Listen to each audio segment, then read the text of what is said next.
Reaching the New York Times bestsellers list is a huge achievement and major aspiration for most authors, but it's certainly no accident. To get there, you have to be doing something right.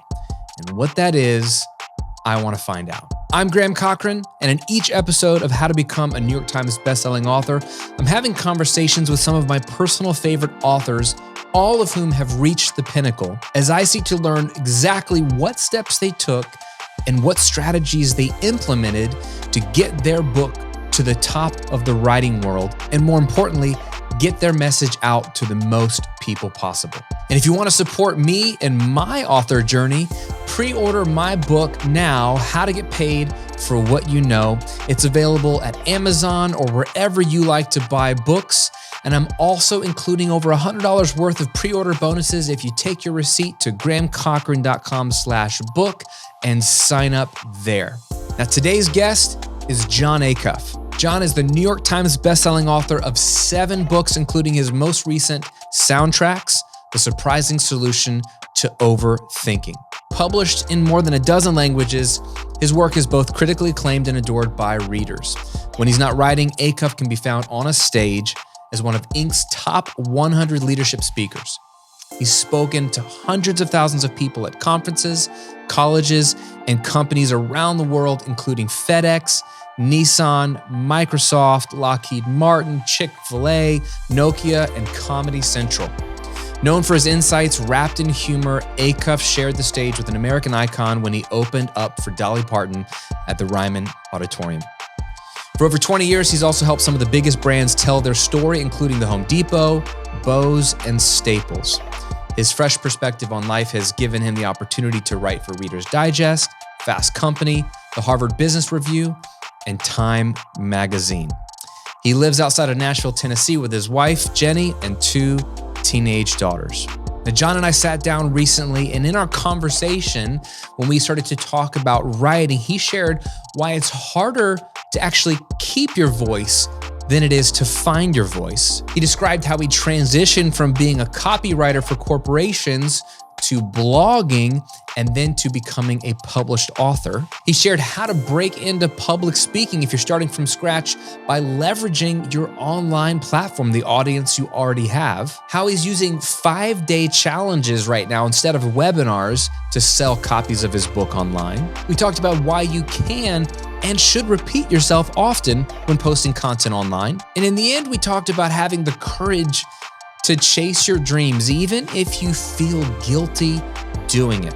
Jon is a super approachable guy, very funny, and his books have influenced me for a long time. I think you're really gonna enjoy this conversation. So sit back, relax, and enjoy my conversation with Jon Acuff. All right, Jon Acuff, thanks for hanging out with me today on the podcast, dude. Yeah, thanks for having me, Graham. I'm looking forward to it. All right, so I wanna get into writing, and this has nothing to do with writing. But I was on your Wikipedia, which it's one of my goals in life is to have a Wikipedia page. But it says that you're an avid runner. And like, I do Orange Theory twice a week and they make me run on a treadmill. Oh, yeah. And I freaking hate it. Like today I ran at 12 minutes for distance. Like how far can you get in 12 minutes? I think I ran 1.7 miles. But can you explain to people like me why running is fun? How can you be an avid runner? I just do it when I'm told to do it. Dude, I love running.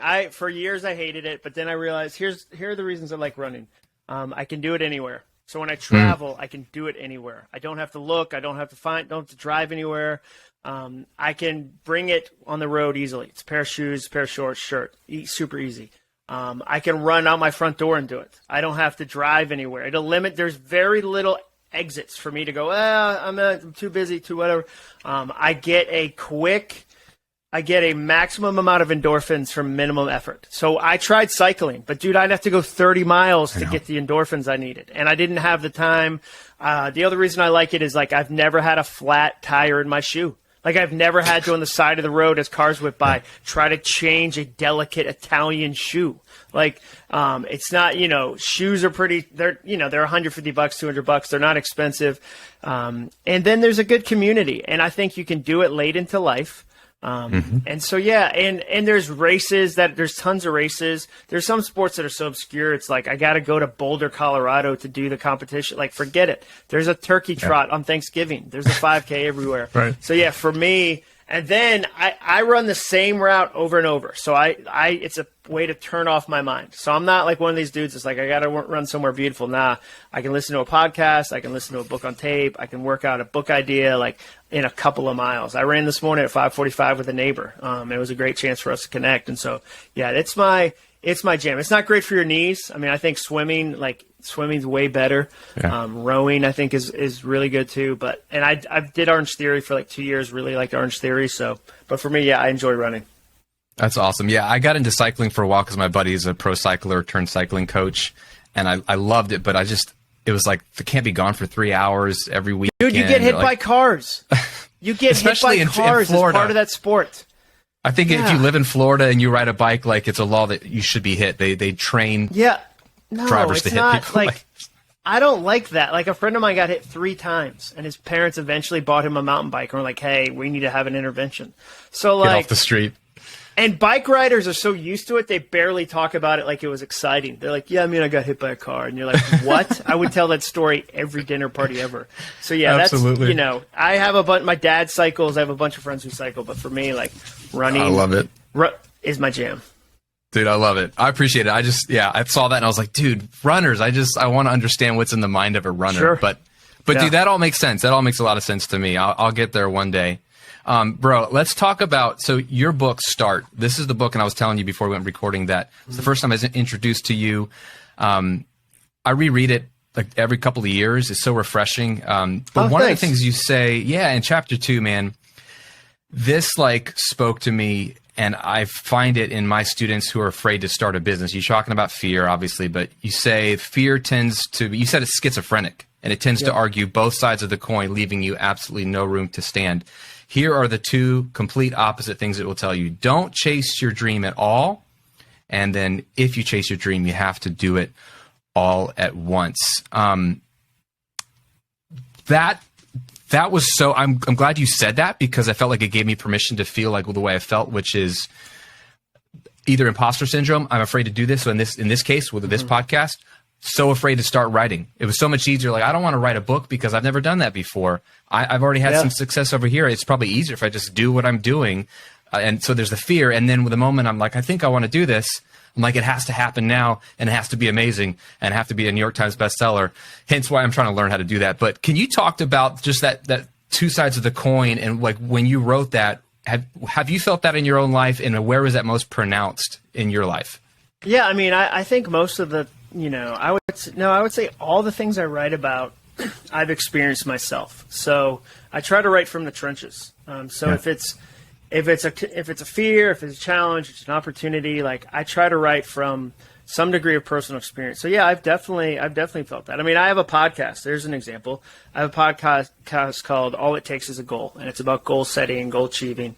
And I did my initial podcast a couple years ago, did 8 episodes and quit because I was like, it's hard. I'm not good at it. Like, just gave it up. Showed up with an ego where I was like, I'm just Jon Acuff. I can just record whatever. People will be amazed. Like, it was so lazy, so entitled, and it was broken in like every way. And so then to start this new podcast, I felt both of those things. Like, well, like, I shouldn't have one, or it has to be Tim Ferriss level quality, like day 2. Like, I have to try to get 400 sponsors, millions of downloads, Jerry Seinfeld's the guest, like whatever. And so you feel that tension. So yeah, I've definitely felt that. I'm a big believer, like, when people say you can be fearless, I don't think that's true. Because I think at every new level that you do something new, there's a new level of fear. So the first time I spoke to 10 people from stage, I had 10-person fear, and I worked on that, and I did the reps, and I got a little bit better, and I got over that. And then I spoke to 100 people. I had 100-person fear, and then I worked on that, did that. Then I had 1,000-person fear, 10,000-person fear. So I think fear is always there. But one of the soundtracks I use in my life, and soundtracks is just my phrase for repetitive thought, is fear gets a voice, not a vote. So it gets a voice. It's going to be there. I'm going to learn from it, but it doesn't get a vote. It doesn't get to sit at the table and go, you're not doing these things, or here's what you're doing. So that for me is the difference. Yeah, that's huge. Yeah, the new book Soundtracks, literally the first line in chapter 1 is overthinking is when you think then what you think gets in the way of what you want. And I'm sure that ties in with the fear, like overthinking about the fear or the perfectionism of how it has to happen. It or can actually literally syndrome. Yep. No, I love that, man. Yeah. So it definitely ties in. And I definitely see that with whether somebody wants to be a writer or start a business, go on a diet, any type of goal, there's those types of fears and challenges associated with it. Anytime you try to make your life better. When you, I'm curious, like when you got into writing, like, do you compare yourself to other authors? Do you say like, is that, it's inevitable, right? But are you like, I don't want to publish a book unless it's as good as, I don't know, Michael Hyatt or somebody? Like, how do you? No, I mean, I definitely compare because I think it's a very human thing. And so, I mean, I don't know that I compare. I find myself when stuck in comparison when I'm writing in somebody else's voice. I think when somebody says you should find your voice, I think it's much harder to keep your voice. Like, because voice is really slippery. So there's times where I go, that page had my voice. And then like all of a sudden I look up and I'm 3 pages in and I'm trying to be Jim Collins, or I'm trying to be Gary Vee, or I'm a terrible Gary Vee. Like I'm a terrible Jim Collins. I'm a terrible Brene Brown. Like I'm a pretty decent Jon Acuff when I'll sit in that space. So yeah, that to me is where I would compare. And then like sales wise and platform wise, like there's things like that. But one of the things that helps with comparison is you don't really compare yourself against your friends. So if you'll go make friends with the people you're comparing yourself to, or celebrate them, it kind of kills the comparison. So even somebody like, I never want, like, I love my friend Jeremy Cowart to succeed. I never go, oh man, I'm comparing. Like, I love him to succeed. I want him to succeed. Michael Hyatt, he's my friend. I want him to succeed. Jeff Goins is my friend. I want him to succeed. So if I'll make friends with people and see them as individuals and connections, not competitors, then I can really appreciate them and enjoy them in a different way. And I can actually learn from them. You can't really learn from somebody you're comparing yourself against. Ooh, that's good. And why would that be? Is it because you're just so clouded by the comparison? Because it turns into jealousy. It turns into jealousy. Like it's impossible if you like comparison doesn't turn into education. It turns into jealousy. So when you're comparing, you end up getting blind to the good things they have to teach you. I mean, there's been books that I've looked at and been like, oh, I'm so jealous of that book. Like, I can't believe, and then I'll make up all these excuses of why it did well. And then if I'm healthy, I'll go, well, let me read it and see if it's really good. And I'll be like, wow, this is actually really good. Like, there's a lot for me to learn here. And if I had been jealous or in a comparison space, I don't get to learn from it. So that, I think that's the danger of comparison. That's huge. Yeah, I love it. And I do appreciate your transparency and your candid nature, even in your writing. You don't come across as the typical even business book. Like that's one of the things I think that makes you successful from just the outside looking in is when I read your work, I feel like you're a buddy sitting next to me, like saying, hey, here's what's worked for me. Here's something to think about. It's very approachable and it's not like the guru and then the Padawan learner kind of thing. It really feels like, and your humor helps, it softens it, but it just makes you approachable, which I think gets people to a place where, because you could teach somebody how to do something, they can understand the how, but if they don't believe that it's possible for them to do it, they'll never take action on it. And you communicate the how, but also, hey, you can actually do this. And that's an empowering thing. That's a trick and you're good at it, man. So I really appreciate that. Thanks. It's something I think about. Dude, I know you can tell it's all over it. Look, I'm thinking through your career, and I wanted to ask you about this because we're talking to authors, budding authors. I'm a budding author trying to figure this out, and you're looking at. Tell me if this is accurate, but I almost look at your writing career as like 3 phases. There's like the blogging life, I mean, you've been writing professionally, doing copy and other stuff, but just sort of your public stuff, your blogging days, stuff Christians like, which is hilarious, by the way, turns into a book. You've kind of got that era, and I think maybe was Quitter written around that time too. Yeah, Quitter was the 3rd book, but there was like a gift book in between. So yeah, Quitter was in that era kind of. Yeah, so I kind of have that phase, and then I look at you in the Dave Ramsey phase. You're partnering with them, that organization. Yep. That's where I first heard about you. Part of the team doing a lot of cool stuff there, a couple of books there, and then sort of this next part of your career, which I would look at as sort of like your solo writing career. Not that you weren't ever solo, but you've just gone on book after book after book. It feels like every time a book comes out, you're like posting how you got some new ideas for the next book, and it's been prolific. And then throughout that, your speaking has really taken off. When you look at those three, would you say that those are the three phases? And if so, or even if there's a fourth phase in that I'm missing, how has the transition been as a writer for you? What's changed? What have you learned as you moved along that journey? Yeah, so I would say, I would agree with that. I think the first phase is really corporate copywriter, corporate marketer. That I wouldn't have understood it at the time because I couldn't have possibly predicted it.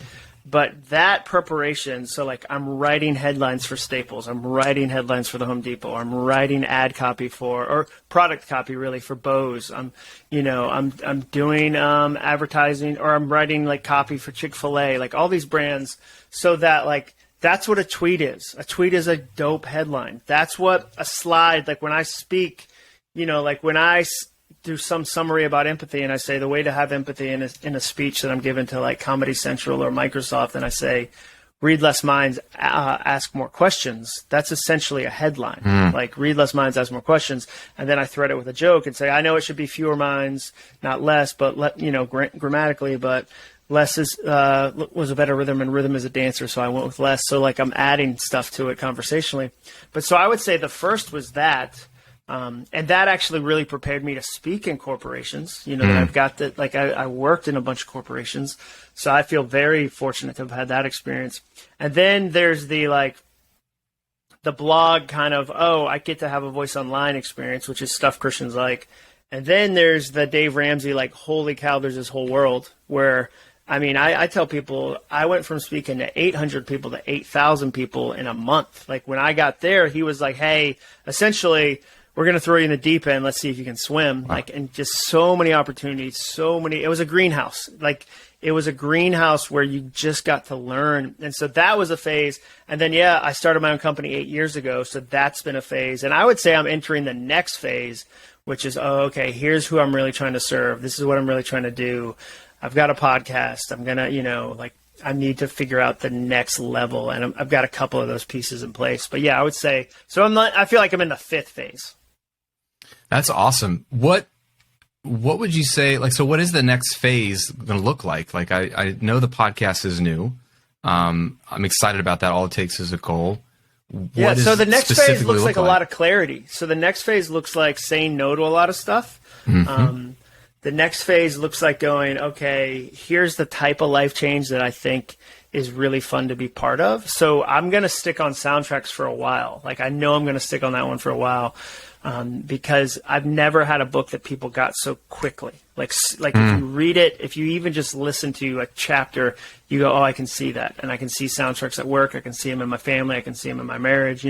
It's a really easy metaphor to get. So I think I'm going to talk about soundtracks for a while, but it also looks like going, okay, here's the amount of money I want to make. Here's like another part of the phase is I have 2 teenage daughters. One graduates next spring, so a year from now in essence, and the other one graduates 3 years from now. So I'm about to be an empty nester with my wife. So that's a whole nother phase. Yeah.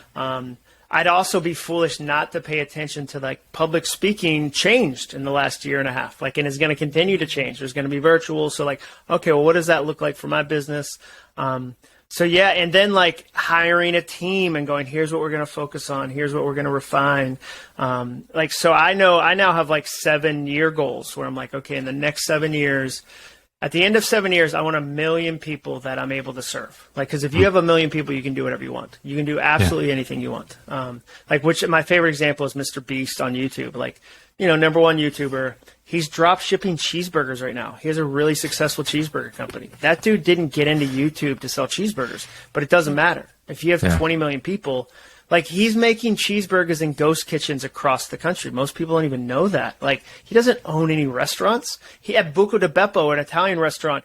In their off shifts, teenagers are making Mr. Beast cheeseburgers. Like that's genius. So like, if I can get 1 million people and serve them well and have this community, then I can really take my career in fun places. And then I'm also not like, I want to continue to do it. I just did an event last week with John Maxwell and Louis Giglio, and it was really fun to connect with them and go, okay, John's 30 years ahead of me. Like, what has he done? Like, Louis is like 15 years ahead of me, age-wise, experience-wise. Like, so what am I trying to, like, where am I trying to chart this thing and take this thing, No, that's amazing. I I always tell people that without an audience, nothing's possible, but with an audience, everything's possible. And I'm in the online course space. Oh yeah, because people jump to what they want to sell. So whether it's, I want to have a book. Well, great. Who's going to buy it or read it? I want to have an online course. Okay, well, who's going to buy it? If you have the audience, then you could do any of those things, drop ship cheeseburgers or whatever. Like that's the asset. The audience is the asset, but it takes some connection to build that audience, which, well, that's the thing. Like we did 2 kindergartens in Vietnam with this blog I did, and we raised $30,000 in like 18 hours.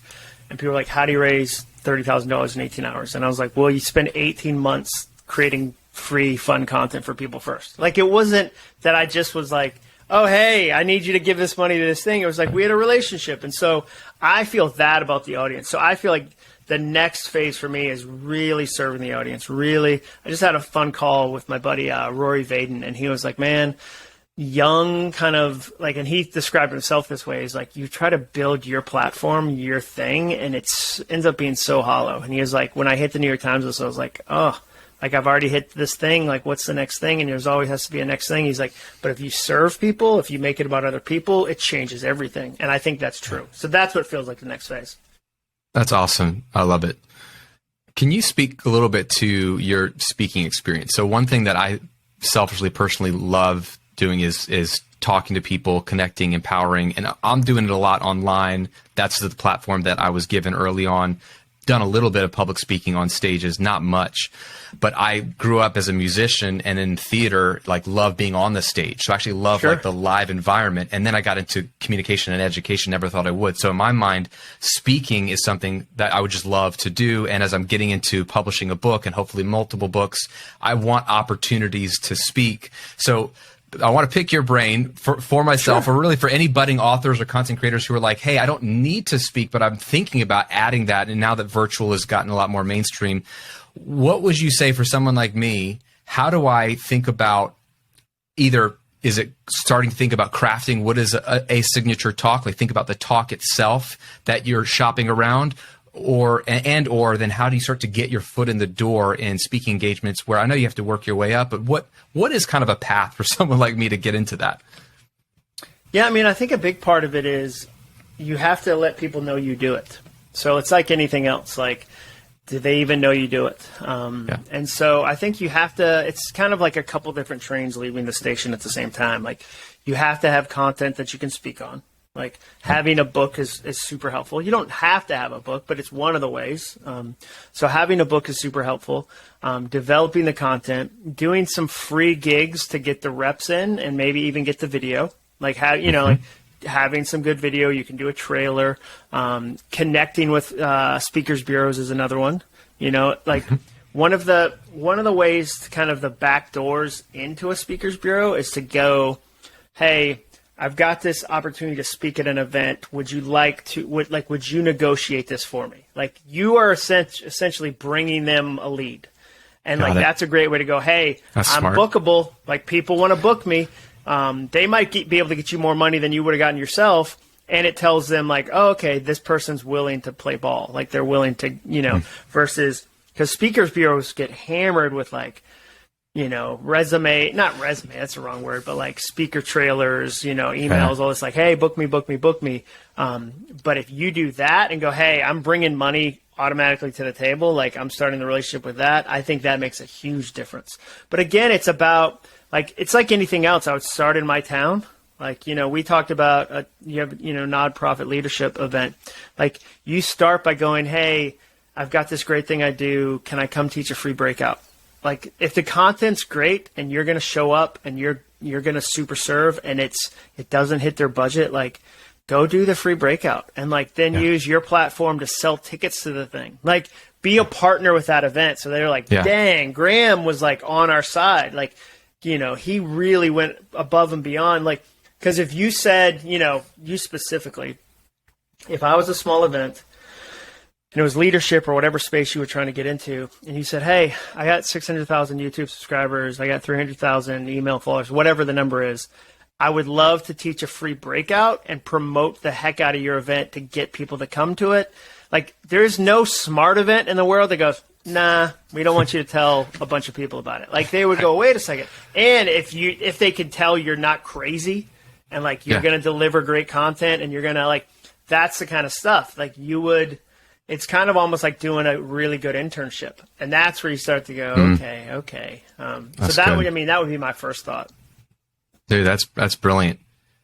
How do you think about like when you've got your books and you're speaking, do you find that you personally are speaking about always the same things? Like, do people want to go back to the stuff you've talked about in other books, or typically are you speaking about what the latest book is, doing the circuits, not only, probably podcasts and things like this, but does it evolve with the message you want to share, or do you feel like you're getting stuck with certain messages that people pin to you? No, I don't. Want you to talk I about? think it's a balance. I think you do what they need the most. So if a client said to me, hey, you had this change model you taught in Do Over 4 years ago, will you share that? Like, heck yeah, let's do it. But what I would do is I would weave in new stuff too. So like I would find overlap where I'd go, this idea in soundtracks fits this idea in Do Over, and there's this core thread, I'm going to share that versus, so I'm going to, I've got set speeches, but I'm always like, one of the things I'm known for is customization. So like one of my goals is I want people in the audience to be like, this guy read my diary. Like he might not be in my industry. He might not be a chimney sweep. When I speak to the chimney sweeps, I want them to go, he gets me. When I speak to funeral home directors, I want to be able to say like, hey, here's a challenge with funeral homes. Like, have you thought about expanding your business to doing pet funerals? Because that's a really growing market, and people are going to bury one spouse. They're going to bury 5 dogs. So that's just really interesting. And like, that's what funeral homes are doing right now. They're realizing, wait a second, we could, and so I want them to know, wow, he understands me, he gets me. And so the messages might be consistent, but they're always kind of updating. And theoretically, your speech should get better every time you give it, because you should hopefully learn a new lesson from that company. So when I go speak to, Ortho, a diagnostics company, and they say that one of their soundtracks is because every test is a life, I should put that in my speech as an example of how do companies use soundtracks? Here's what Ortho does. Here's what Signet Jewelers does. Here's what Drury Hotels does. Here's what Ritz-Carlton does. So it's progressively getting better. That's awesome. So if an author is starting out and they're like a lot of my audience, they have content online. So they're blogging, they're doing YouTube, they're podcasting, they're maybe starting to self-publish, or maybe they're wanting to get a traditional publishing deal and start to write. And then, so really the book is like one concept in a book. How do you suggest they start crafting that first talk? Should it be like just work on the thing you're known for in your latest content, or in general, just craft one talk and shop that around, or just be willing to talk about an overall topic and industry and, like you said, customize? Because if you're starting out, it's harder to. No, I'd stick with my strength. I'd stick with my strength. Like if you show up to a bureau and go, I can talk about anything, they know you can't, first of all. And they don't like, they want you to have like, here's the thing. I'm really good at this thing, and here's my proof of this thing. Here's my sweet spot. So like, yeah, and I'm going to like, so when, I guess an example would be like, I use social media a lot, but if somebody said, we want you to come teach our team through a speech how to do social media, I would probably pass on that, because that's not what I'm best at. Like, like, could I do it? I could probably do it, but like, is it what I'm best at? It's not what I'm best at. So I would take whatever your thing is that you're best at, and then I would go, it's like anything in sales. You go, how do I answer the question, what's in it for me? So an event planner, what's in it for me? Somebody in the audience, what's in it for me? Why does this apply to me? How is this going to help me? And that's what I would think through. No, that's good. Yeah, I think there's a lot of wisdom there. The fear is to not want to niche down. The fear is to want to be everything to everyone. but I don't see that working. Like, here's the thing. I agree with that. Like, that's super challenging. I talk with friends about this all the time, and I'm not that niched. I'm really not. Like, I have a couple different verticals, but I'm starting to get more. Like, goal is kind of the space I'm like, oh yeah, goal. Like, I care about that. I think about that. Like, I'm crazy about goals, even off camera, off mic, whatever. That's part of who I am. So I'm trying to live in the goal space, but I'm not, like, you don't have to niche down to know, okay, I could go speak at these types of events. Like, okay, I could speak at a technology event. an innovation event. Like, I'm probably like, if this event is for, HR professionals and it's all subject matter experts, I'm not going to get booked there. So I don't need to try that one. Like, I could speak at a corporate event. Here's what so those are the kind of things that, the niche, you should niche, but it shouldn't be so broad, so narrow that you're like, I can only talk to veterinarian clinics. Because what I do is I do a veterinarian, like if you want to be a speaker, you're not going to get that many gigs if you say I can only talk to, to vets. Yeah. Yeah. That's interesting. That makes sense. It's a good distinction. What's different than like if you say I want to do a travel blog about Patagonia? I'm going to be the king of Patagonia. Yeah. Awesome. Patagonia is a beautiful place. You can great. That's your specialty. People follow you. But that's different than going, I want to speak at a lot of events for a lot of different people for a lot of different reasons. That's where they wouldn't bring in. It's kind of even like when somebody comes in and gives a keynote about a personal experience that's not relatable, even if it's an amazing experience, the audience doesn't have a great time. If your experience is like, I saved my family from a fire, and the whole story is about saving them from the fire. If you never turn the corner and go, and here's what that means to you, or here's what I learned about leadership, every Navy SEAL that gives a speech, the great ones are able to go, here's what that is about leadership. Jocko Willenick, Navy SEAL, isn't hey, here's how to rappel in Fallujah. That's not nobody's getting anything out of that. Instead, he's extreme ownership looks like this. Extreme leadership, he does a great job of going, this is what's in it for you. And that's the difference. Yeah, that's taking it from amazing experience in person and bringing it down to exactly how do I care? Why do I care about this? And what can I do with this? What does this do for me? Yeah, that's so good. So with speaking, I know it's a huge part of what you do. I think it's one of your superpowers. You're funny. You're good on stage. And I know you like it, which is evident, and that's important. Has that been a huge part of book selling for you, part of your marketing strategy, or is it just part of your business that you just enjoy? And yeah, you might get book sales, but is there a direct connection between the two for you? Oh, definitely. It's a huge part of my book sales. Yeah. I mean, that's why it was hard to launch soundtracks during a pandemic.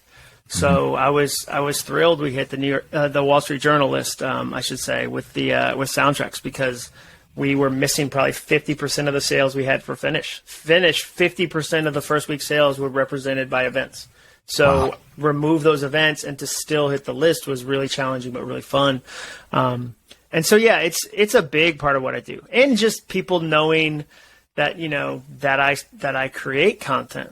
You get exposed to all these people that have never heard of you, because most people on the planet have never heard of me at all. And so to get to go speak and do something I enjoy is really fun. That's awesome. Now, you were telling me before we hit record, you're doing something cool. By the time this episode airs, you've already done it, but talk about the strategy you're using, which I love because it really lines up. We'll probably be doing it again because it was just so fun.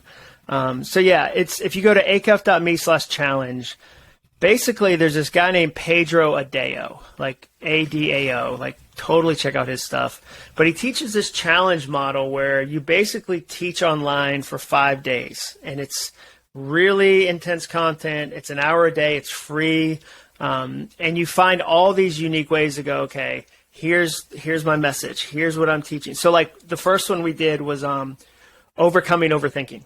So we did a 5-day challenge about, hey, how do you deal with overthinking, which was related to the book. And then if you wanted VIP backstage, you could do that. I think it was $37, not a huge ticket, but it came with a free copy of the book. And it was another way for me to go, okay, let's create. And we had nearly 10,000 people sign up for the free challenge. And then you've got this Facebook group. That's part of what's fun, is that all of a sudden all these people that thought they were the only one realize, wow, there's actually other people doing this kind of work. That's encouraging.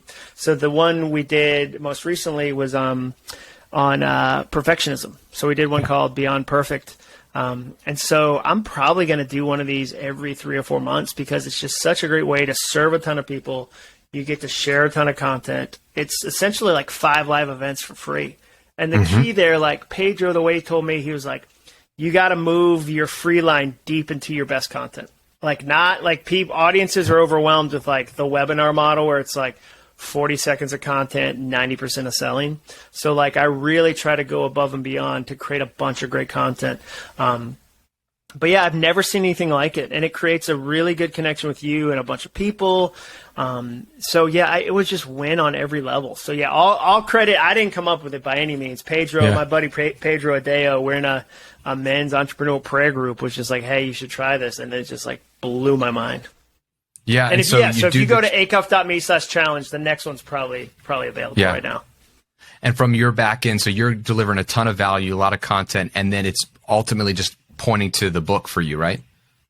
Yeah. So, I mean, it depends on if I have a book that's recently released or is about to release. It might be that I go, man, I'd had this book do-over that I never really taught these 4 principles online before, but they've been really helpful in corporate speaking. What if I went over? That's the thing, is like, you have to know, it's one of the hardest lessons, in my opinion, as a creator, is that you can't assume everyone's seen your stuff just because you shared it on one vertical. So case in point, I've been doing the community app. I don't know if you've done anything with that.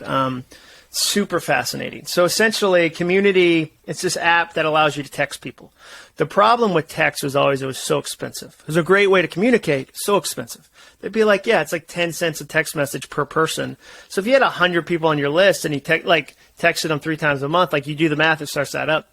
So community came along and was like, nah, it's going to be charged based on the total number of people. So if I have 1,000 people, it's a flat fee for the month. I can text them as many times as I want.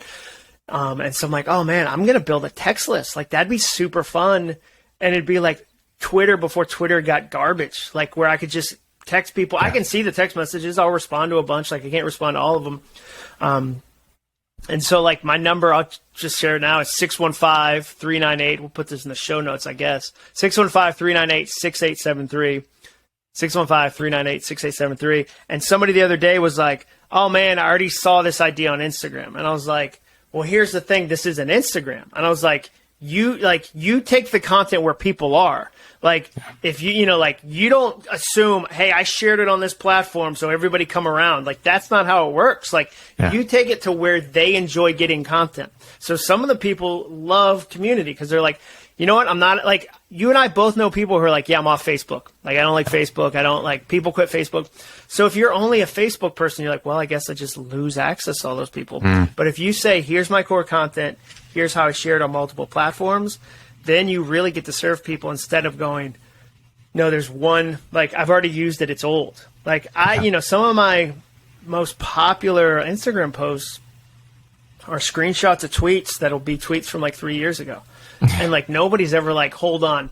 Like, the arrogance to think people remember what you tweeted 3 years ago is stunning. Like, that's what I have to remind myself. Like, if I'm like, no, I've already shared this. Oh, did they write it down? Like, their whole life stopped. They've got it as a tattoo and they still remember. Is that what happened? Their journal. Yeah, it's in their journal. Like, they named their kid after that thing you said. Like, of course not. Like, get over yourself. Like, share it again. Like, so that's, the joke I always do is like, nobody's mad when Bono sings One or Where the Streets Have No Name. Like, if you went to a U2 concert and he was like, we're only going to do new songs tonight, you'd be like, boo. Yeah, like, exactly. We want to hear Joshua Tree. Like, that's not, the repetition isn't failure, it's excellence.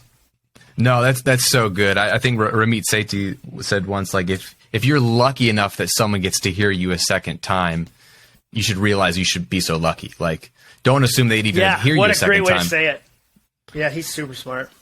No, I love that, man. And I think that helps a lot of my people are content creators. So even with blog posts or videos, like, I've been doing YouTube and blogging for like 12 years, and they're like, dude, how do you keep coming up with content? I'm like, well, I'm kind of saying a lot of the same things over and over again in fresh ways. Like, I don't have much else to say, but the people that found me yesterday weren't reading my blog 12 years ago. So they're also raising kids. They don't remember it. Like, they forgot their anniversary. They forgot their wedding anniversary. They're going to remember your joke you did 9 years ago. And like, that's the other thing. This is me talking to me, like, because I'll be like, oh man, I've already shared that. And then like, my social media manager will repost something and it'll blow up. And I'm like, oh, I forgot that thing. That's great. Like, if you're a content creator, you're creating too much content to remember it.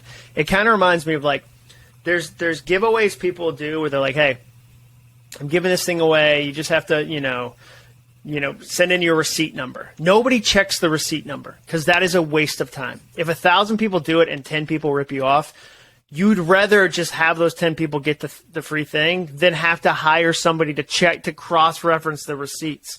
And so it's the same with, like, you have to take the same attitude to sharing content where, like, if somebody says, there's, like, been one person ever named Joshua who told me, I still remember his name, was like, oh, you already used this joke. And I was like, oh, I should have checked my 88,000 tweets before I did this one again to make sure come on. Oh, that's so good, man. I love it. There's so much wisdom there. I appreciate you sharing that. I think it's encouraging too for people to remember, like, I don't have to. People are afraid that they won't be prolific or as prolific as they think other people are. And I think most of us, if you have a message, it can be chopped up and disseminated in a lot of different ways or applied in different ways. It's way more multifaceted than you think it is. But then two, the repetition. I think your audience is served better when you continue to remind them of the message gets better. It does. The message gets better. Like, the 10th draft gets better. Like, and you find ways to stay connected to it and fresh. And yeah, and I would say that, like, it's not fun to admit this. Like, as a young man, I probably would argue this. I think the average creator has like 10 like core ideas, like, or maybe 15 core ideas that they talk around their entire life. And so, like, you know, for me, perfectionism was one of them. Soundtracks is now one of them. You know, there's like, it's not 1,000. It's not. Like, you want to think like, no, it's not. And you go like the 5 Love Languages has sold millions of copies. Like, Tuesdays with Maury was a great, like, it sold 15 million copies. Do you, like, would it be reasonable for Mitch Albom to be like, whew, I just got to come up with like Thursdays with Hank, you know, and hope I sell 15 million. Like, no, he celebrates that thing, and it's now one of his pillar messages. And he doesn't feel like, he doesn't then try to go, I have to duplicate that. Like, so I think if we can admit that, we can, and that's challenging. It is, like, it's challenging to me, but I think that's true. That takes a lot of the pressure off. We had Dan Miller on the show, and I was talking to him about 48 Days to the Work You Love, and he's written other great books too, but he's really known for that space the last 20 years. And it's like, he seemed so content to build his brand around that message of helping people find their calling through their work and enjoy it. And I was like, dude, that's a great model that for me to see that he's not tired of the message himself. He sees how valuable that core one message is. Totally. Yeah, he gets it. He's brilliant at that. Yeah, no, he really is.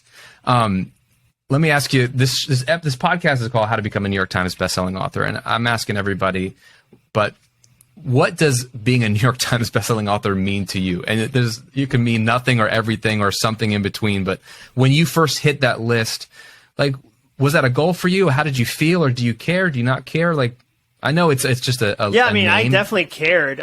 I mean, if somebody tells you they didn't care, I don't know. I would challenge that. But, like, yeah, you definitely care. It's a really fun validation. It's a really, you know, it was a fun confirmation. I think, you know, for me, it was something I knew would be part of my every introduction I do when I speak for the rest of my life. Like, so that was meaningful. It wasn't like something that. It didn't change my life dramatically necessarily, where I do think it opens doors in the sense of you can say, oh, well, Jon's a New York Times bestselling author. He can come talk to your team, whatever. Like, I think it's a good vetting, but it's not one of those things where it's like, it's kind of like all the studies where, like, if a lottery ticket, if somebody wins the lottery and they have bad money habits, like, you can give them $10 million. They're going to use those bad money habits. And in like 7 years, they're going to have a cigarette boat and like credit card debt in Tampa. And so, like, so I wouldn't say like it radically changed my life overnight, but it was something I was really excited to hit. I've hit it twice. And so, yeah, I think, it definitely was meaningful to me.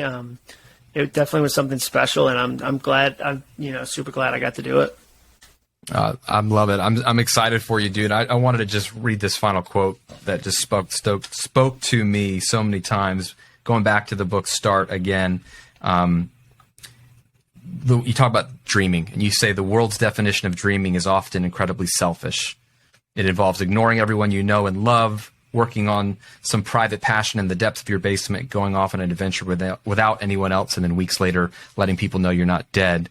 And you go on to talk about how we've like basically banished the idea of selfishness as if we shouldn't have these, or dreams, as if they're selfish, we shouldn't have these dreams. Again, going down to two options. You're good at pointing out the dichotomies. You said it's either abandon every commitment you have and dream, or resign yourself to an average life in order to honor your commitments. That felt like me. Like I had dreams as a musician, rock star, actor. Those were my dreams. God had other plans. He's given me a really cool path in doing something different. But I learned early on from disappointment to bury my dreams and like just try to be a good husband, good father. I got 2 daughters as well. And it took me a while to allow myself to dream again. And me writing a book and getting published and moving in this space, it was like years of denial that this was a dream I had. And it was work for me to say, I want this. Has that been hard for you, maybe in the early stages of saying like, wait, this is something I want and it's not selfish to chase after it. I don't have to leave my family behind to chase after a dream. Totally. I mean, I think most people have some degree of thought that they don't have the permission to do it. Sometimes it's a family of origin thing. I was on a podcast the other day of this guy, Stephen Scoggins, and he said this on the podcast, so it wasn't private. He said one of our family soundtracks was Scoggins get by, don't get ahead, they get by. Like that was something his dad said. And like that'll stop you, if that's your thought of like, okay, hey, there's a limit, there's a, so yeah, I mean, I think my current one is like, yeah, I'm going to grow a business. Like that was never something I thought about, but it's become a dream in the last 10 years where it's like, oh yeah, if I do this in a wise way, if I steward this well, I can help even more people versus just doing it like in this small way. And then my wife has been great at going like, hey, go do your job. Like we're not putting guilt on you. You're putting guilt on yourself, and then you're passing it on to us. There's a story that I think is worth the whole price of the book about business travel, that she changed my mind about business travel in soundtracks. And so it's, yeah, I've done that. I bump into that pretty regularly and have to kind of go, okay, well, how do I work through this? So yeah, I think it's really common. Yeah, no, I believe it. But I appreciate you and appreciate that book and that line in particular, because it's what I'm living right now is like fighting it's wrong to chase the dream. Because especially if you've already, if you've even, especially, I don't know if you felt this, if you've had some success, you almost feel like, should I just be okay with this success? I've had so much.